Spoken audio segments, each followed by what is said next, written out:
নমস্কার বন্ধুরা, আবার একটা নতুন রেসিপি নিয়ে চলে এসেছি। আজকে একটা পনিরের রেসিপি, দুর্দান্ত, একদম কম মশলা উপকরণ দিয়ে ঝটপট হয়ে যাবে সেই রেসিপি তোমাদের সাথে শেয়ার করেছি। আর এই দেখো, ওই হামানদিস্তেটা, কাঠের হামানদিস্তেটা এর আগেও দেখেছো, সেটা আমার মেয়ে কারুকার্য করে ফেলেছে, তাই ওটাকে তোমাদের সাথে শেয়ার করে নিলাম। পনিরগুলো একটু ছোট ছোট করে চৌকো চৌকো করে কেটে নেবে। কেটে নিয়েছি চৌকো চৌকো করে, একটু স্পিড বাড়িয়েই দেখাচ্ছি, না হলে ভিডিওটা আরও অনেক বড় হয়ে যাবে। এখানে একটু লবণ দিয়ে দিয়েছি, আর একটু দিয়ে দিচ্ছি কাশ্মীরি লঙ্কার গুঁড়ো। একটু রঙটা হবে, পনিরটা ভাজা হবে, সেই সময়ের জন্য একটু কাশ্মীরি লঙ্কার গুঁড়ো অবশ্যই দেবো। আর আমি তো গোলমরিচ গুঁড়ো রাখি না, গোলমরিচটাই সবসময় যখনই ব্যবহার করি একটু ভেজে নিয়ে একটু গুঁড়ো করে নিই। এই অল্প যেহেতু গোলমরিচ গুঁড়ো করব, তাই একটু শিলনোড়াই ব্যবহার করতে হবে, তাই শিলনোড়াতেই আমি গুঁড়ো করে নিচ্ছি। তোমাদের যদি গুঁড়ো গোলমরিচ থাকে অবশ্যই সেটা দেবে। অবশ্য ফ্রেশ গোলমরিচ গুঁড়ো যেখানেই দাও না কেন, সেই স্বাদটা কিন্তু আলাদাই হয়। তোমরা যদি না করতে চাও এমনিও করে দিতে পারো, মানে প্যাকেট গোলমরিচ গুঁড়োও দিতে পারো। তাহলে মানে গোলমরিচ গুঁড়োগুলো পনিরের ওপরে দিয়ে খুব ভালো করে আস্তে আস্তে হালকা হাতে ভালো করে মাখিয়ে নিতে হবে, সুন্দর করে, ঠিক আছে? ভালো করে, মানে যাতে সব গায়ে লবণটা, মানে চারদিকেই লবণটা, তারপরে লঙ্কার গুঁড়োটা, গোলমরিচ গুঁড়োটা ভালো করে লেগে যায়, সেই জন্যে ভালো করে সুন্দর করে মাখিয়ে নিতে হবে। তারপরে এরপরে আমি একটু সর্ষের তেল গরম করে নিচ্ছি ফ্রাইং প্যানে, কড়াতেও করতে পারো, কোনো অসুবিধা নেই। হালকা করে সর্ষের তেল দিয়ে এখানে পনিরগুলো দিয়ে দেবো। পনিরগুলো দিয়ে বেশ মানে একটু লালচে করে পনিরগুলো কিন্তু ভাজবো। এখানে কিন্তু হালকা করে ভাজবো না, একটু লালচে করে, মানে একদম একেবারে খুব চামড়া করে ভাজবো সেই রকম না, একটু লালচে ভাজলে দেখে নাও, দেখলে বুঝতে পারবে, তাহলে এর স্বাদটা কিন্তু খুব ভালো আসছে। সেই জন্যেই বললাম একটু লালচে করে ভাজবে। আর যেসব বন্ধুরা এই পর্যন্ত দেখে অবাক হয়ে গেছো দেখতে দেখতে, হয়তো লাইকটা দিতে ভুলে গেছো, তারা অবশ্যই লাইকটা দিয়ে দিও, তাই মনে করে দিলাম। আর ওখানে ভাজা হচ্ছে যতক্ষণ, একটু মিডিয়াম ফ্লেম করে রেখে দিলাম গ্যাসে। আর কটা রসুন আমি ছাড়িয়ে নেবো, একটু রসুন লাগবে, একদম কম উপকরণ এবং ছটপট হয়ে যায়, আর খেতে কিন্তু দারুণ হয়। রাত্রিরে নান রুটি বা এমনি হাতে করা রুটি আমরা যে তার সাথে মানে একদম রাত্রিরে ডিনারে কিন্তু জমে যাবে।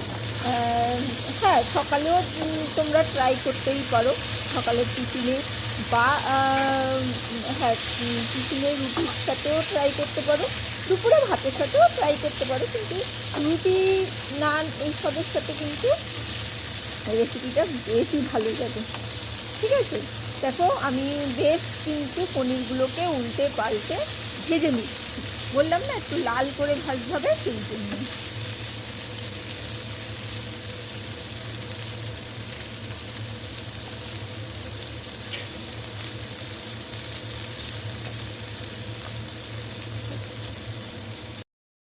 মিডিয়াম ফ্লেমে রসুনগুলো, পনিরগুলো ভাজা হচ্ছে, সরি রসুনগুলো নয়। আর এদিকে রসুনগুলো আমি খোসা ছাড়িয়ে নিচ্ছি, একটা একটা করে সুন্দর করে পরিষ্কার করে রসুনের খোসাগুলো ছাড়িয়ে নিচ্ছি। ওই 4 থেকে 5টা লাগবে, তার বেশি লাগবে না। আর বলছি তো, একবার ট্রাই করে দেখো, আমার মনে হয় না তোমরা এইভাবে কোনো দিন ট্রাই করেছো। রসুনগুলোকে একটু ওই ছুরি দিয়ে একটু চ্যাপটা করে নিচ্ছি, তারপরে কুচি করব, সেই জন্য একটু চ্যাপটা করে নিচ্ছি। ছোট রসুন তো, তাই 5টা মতন নিয়েছি। এখানে ভালো করে তারপরে ওই চ্যাপটা করার পর এরকম করে ছুরি দিয়ে এই চপ করে নিলাম, কুচি কুচি করে নিলাম, মানে একদম সুন্দরভাবে কুচি হয়ে গেছে। চলো, ওইদিকে কিন্তু আমার পনিরগুলোও কিন্তু বেশ ভাজা হয়ে গেছে। এখানে আমি রসুনগুলো একটু সাইড করে রাখছি,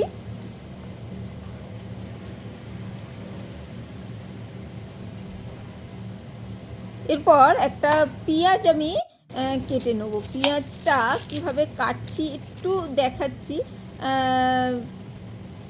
তোমরা বলবে পেঁয়াজটা আবার কাটার কি দেখানোর কি আছে, কিন্তু না, যারা নতুন রান্না করছে, যারা জানে না, তাদের কিন্তু একটু দেখিয়ে দিতে হয়, শিখিয়ে দিতে হয়। তাই তাদের জন্যে তো আমরা ভিডিওগুলো করি।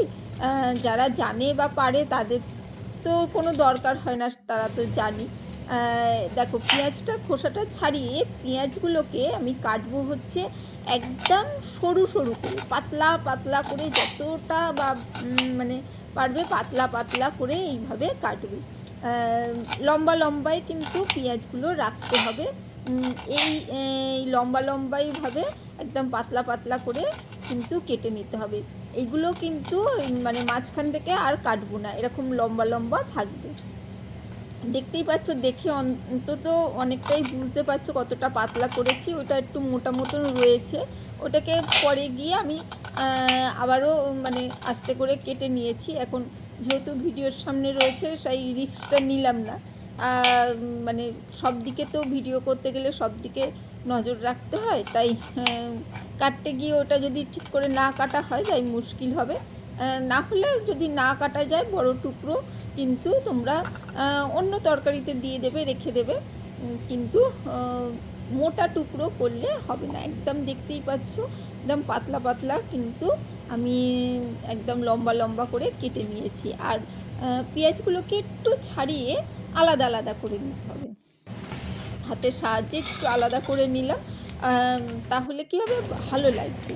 আর এখানে আমি পনির নিয়ে নিয়েছি, সরি, দই নিয়ে নিয়েছি, টক দই 250 মতন। আর আগে আমি তোমাদের বলা হয়নি, পনিরটাও কিন্তু 250 নিয়েছি। 250 পনিরের জন্য 250 টক দই। ওটা 500 প্যাকেট ছিল, অর্ধেকটা নিয়ে নিয়েছি 250 মতন। ঠিক আছে, তোমরা এমনি দোকানের টক দইও দিয়ে করতে পারো। ঠিক আছে, এইখানে একটু লবণ দিয়ে দিয়েছি, লবণ দিয়ে দইটাকে ভালো করে ফেটিয়ে নিলাম। ভালো করে ফেটিয়ে নিয়ে আমি এর মধ্যে দিয়ে দিলাম এই যে পনিরগুলো। দেখো, পনিরগুলো দেখে বুঝতে পারছো তো, বেশ কিন্তু সুন্দর করে একটা যে রং রয়েছে সেইভাবে কিন্তু ভাজা হয়েছে। দেখে বুঝতেই পারছো বেশ একটু মানে ভাজা ভাজাই হয়েছে। পনিরটা আমি সবটাই ওই দইয়ের উপরে দিয়ে দিলাম। বলতে বলতে দই পনির এক হয়ে যাচ্ছে, একটু ভুলভাল হয়ে যাচ্ছে, আমি ঠিক করে বলে নিচ্ছি, তোমরা কিছু মনে করো না। এখানে একটা ওই তড়কা প্যানে আমি কিছুটা দেখতে পাচ্ছ সর্ষের তেল গরম হতে দিয়ে দিয়েছি। গরম হলেই, সর্ষের তেলের তো জানো ধোয়া না ওটা পর্যন্ত, তেলের মধ্যে যা কিছুই দাও সর্ষের তেলের একটা গন্ধ বেরায়, তাই একটু গরম করে নিতে হবে। গরম করেই ওর মধ্যে দিয়ে দিলাম রসুন কুচি। তারপরে ওই গ্যাসটা কিন্তু বন্ধ করে দিতে হবে। রসুন কুচি দেওয়ার পরে গ্যাসটা বন্ধ করে দেখো লাল হয়ে গেছে। আর ওখানে দিয়ে দিলাম একটু লাল লঙ্কার গুঁড়ো। একটু লাল লঙ্কার গুঁড়ো কিন্তু এখানে লাগবে।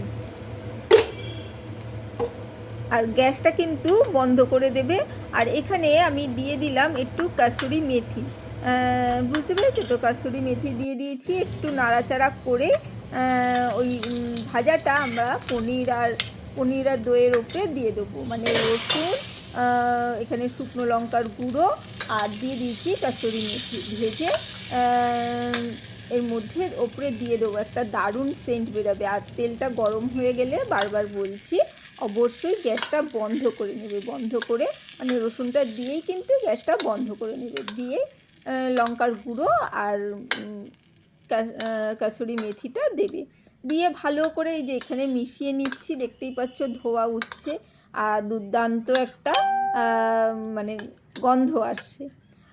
তারপরে এখানে পেঁয়াজগুলো কুচিয়ে রেখেছিলাম, সেই পেঁয়াজগুলো আমরা এর ওপরে দিয়ে দিচ্ছি।